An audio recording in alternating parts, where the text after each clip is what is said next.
Doctor അച്ഛനെങ്ങനുണ്ട്? സമയത്ത് എത്തിച്ചതുകൊണ്ട് രക്ഷപ്പെട്ടു.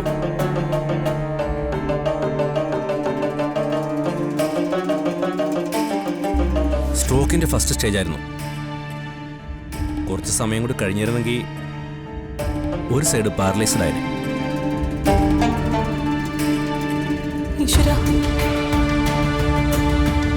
Doctor, ഞങ്ങള് ഒന്ന് അകത്തേറി കണ്ടോട്ടെ? അതിനെന്താ, കണ്ടോളൂ. പക്ഷെ അധികം സംസാരിപ്പിക്കരുത്. ആ ഇല്ല ഡോക്ടർ. സന്ദീപേ വാ.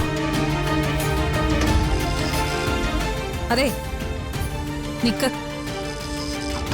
അവര് കണ്ടിട്ട് വരട്ടെ.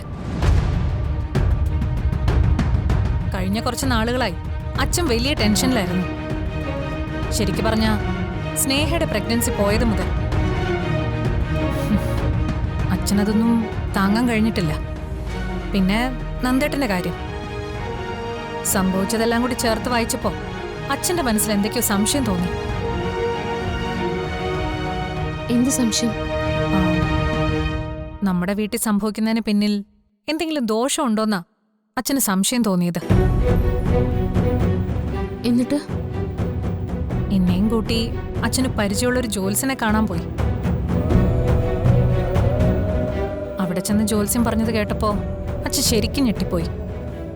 ജോത്സ്യൻ എന്താ പറഞ്ഞ? നമ്മുടെ വീട്ടിൽ സംഭവിച്ച ഈ അപകടങ്ങളെല്ലാം വരാൻ പോകുന്ന വലിയൊരു ദുരന്തത്തിന്റെ ആരംഭമാണെന്നാ ആ ജോത്സ്യം പറഞ്ഞത്. പൂർവികന്മാരെല്ലാരും കൂടി ചുട്ടുകൊന്ന ഏതോ ഒരു ദുരാത്മാവ് വീണ്ടും നമ്മുടെ തറവാട്ടിൽ പുനർജനിക്കാൻ പോകുന്നു.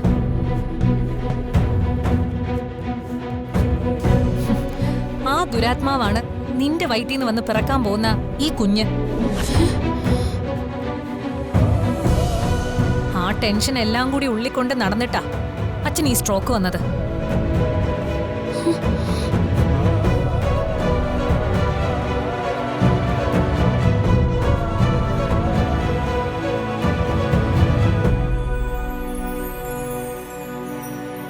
ഇപ്പൊ നീ അച്ഛനെ കാണാൻ അങ്ങോട്ട് പോവാതിരിക്കുന്നതാ നല്ലത്. നിന്നെ കണ്ടാലേ അച്ഛന് ചിലപ്പോ വീണ്ടും സ്ട്രോക്ക് വരും. ആ അതോടെ ചിലപ്പോ ആളങ്ങ് തട്ടിപ്പോയിന്ന് വരും.